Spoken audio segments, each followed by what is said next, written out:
Assalamualaikum and hello everyone. My name is Elisa Binti Hafez from Sekolah Bahasa from Bandar Tinggi. I'm 11 years old and I did reading exciting true hero stories. Now let's talk about this book. Who was Amelia Earhart? She was the woman of many firsts. She had a special spirit and she liked to be the first to do new things. The book contains 112 pages, illustrated by David Kane, and it was published by Penguin Young Readers Group in the year of 2002.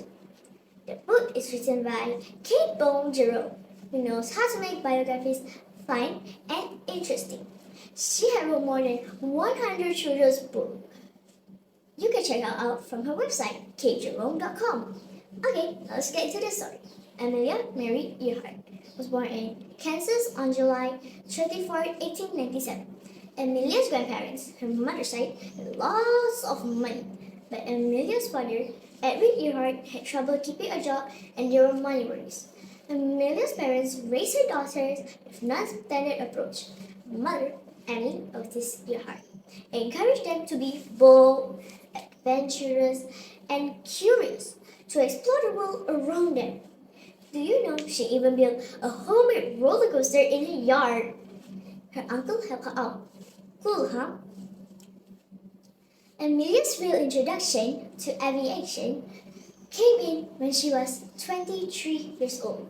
She attended an aerial show in Long Beach, California with her father. Pilots raced each other in their planes. They also did incredible tricks like wing walking. Amelia was fascinated. She had just one question. How much would it cost to take flying lessons, huh? Determined to become a pilot, Amelia began taking flying lessons from Nita Snoop, a female aviator. This lesson was expensive, but Amelia was resourceful. She worked many kinds of jobs, saving every penny she could for flying lessons that cost $1 a minute. When the weather was good, she practiced flying. When the weather was bad, she read and studied about flying. Amelia also learned to repair airplanes. Amelia took the test for her license when she was 24 years old. She passed the test less than a year. Now she felt like trying for a flying record. Amelia wanted to see how high she could go, and she finally set a world altitude record for a female pilot at 14,000 feet. Then, when she was 31 years old, she became the first woman to fly across the Atlantic Ocean, piloted by William Stevens. Famed skyrocket. Oh, yeah. Amelia got married when she was 34 years old with George Putnam, who ran a big publishing company. In January morning, following year, Amelia was having breakfast with her husband. She put down the paper and asked, "Would you mind if I flew the Atlantic alone?" No, George didn't mind at all. He wanted Amelia to become the first woman to fly solo across the Atlantic. It was dangerous and daring attempt, but Amelia was determined. She had done it! Amelia was the first woman to fly solo across the Atlantic Ocean. Woohoo! The next day, Amelia flew to Washington, D.C., where President Herbert Hoover presented her with a medal. Amelia was as famous as movie stars, but her fame did not change her.